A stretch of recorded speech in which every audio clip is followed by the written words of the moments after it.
नमस्कार, न्यूज़ 18 के digital platform पर आपका बहुत स्वागत है। मैं हूं आपके साथ अंशिका पाठक।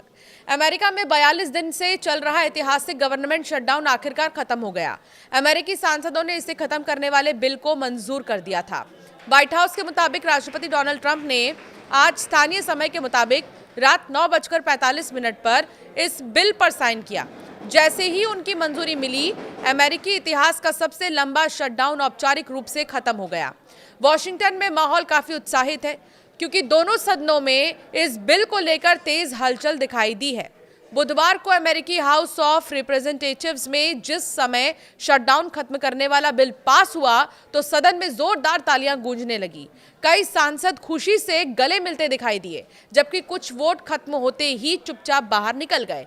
हाउस ने यह बिल 222 के मुकाबले 209 वोटों से पास किया है। खास बात यह रही कि 6 डेमोक्रेट्स ने पार्टी लाइन छोड़कर रिपब्लिकन नेतृत्व वाले प्रस्ताव के पक्ष में वोट डाला। राष्ट्रपति डोनाल्ड ट्रंप पहले ही साफ कर चुके हैं कि वो बिल पर साइन करेंगे। White house press secretary Karoline Leavitt ने कहा है कि राष्ट्रपति इस भयानक डेमोक्रेट शटडाउन को खत्म होते देखने को तैयार हैं और उम्मीद है कि साइनिंग आज रात हो जाएगी। हालांकि डेमोक्रेट्स बिल से काफी नाराज हैं। उनकी आपत्ति ये है कि सीनेट में हुए समझौते में वो हेल्थ केयर सब्सिडी का विस्तार हासिल नहीं कर सके।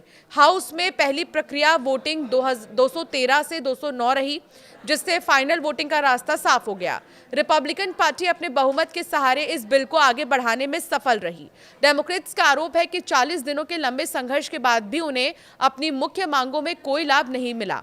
जैसे ही कांग्रेस इस बिल पर वोटिंग कर रही थी, एक जरूरी सवाल भी तेजी से उठ रहा था कि आखिर इस समझौते में है क्या और क्या नहीं। डील में शटडाउन के दौरान हुए सभी सरकारी कर्मचारियों के ले ऑफ को पूरी तरह वापस लेने का प्रावधान है। साथ ही ये भी तय है कि सभी फेडरल कर्मचारियों को उनका पूरा बकाया वेतन मिलेगा।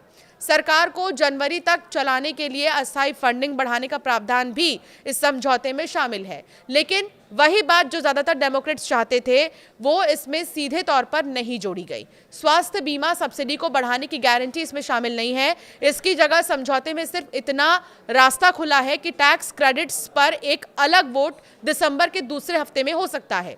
सरकार खुलने पर क्या होगा, अब ये भी जानिए। अमेरिका में चले इस सबसे लंबे शटडाउन ने हवाई अड्डों पर अव्यवस्था से लेकर लाखों फेडरल कर्मचारियों के बिना वेतन काम करने और कम आय वाले परिवारों के लिए खाद्य सहायता कार्यक्रम बंद होने तक कई तरह की दिक्कतें पैदा की। लेकिन इसके खत्म होने से अमेरिकियों को राहत मिलेगी। सभी फेडरल एजेंसियां फिर से काम शुरू करेंगी और सरकार को 30 जनवरी तक फंडिंग मिल जाएगी। शटडाउन के दौरान निकाले गए कर्मचारी वापस लिए जाएंगे और जनवरी के अंत तक किसी नई कटौती पर रोक रहेगी। जिन कर्मचारियों ने बिना वेतन काम किया, उन्हें जबरन छुट्टी पर भेजा गया था, उन सबको बैक पे यानी बकाया वेतन मिलेगा। लगभग 14 लाख कर्मचारी को पे बैक मिलेगा।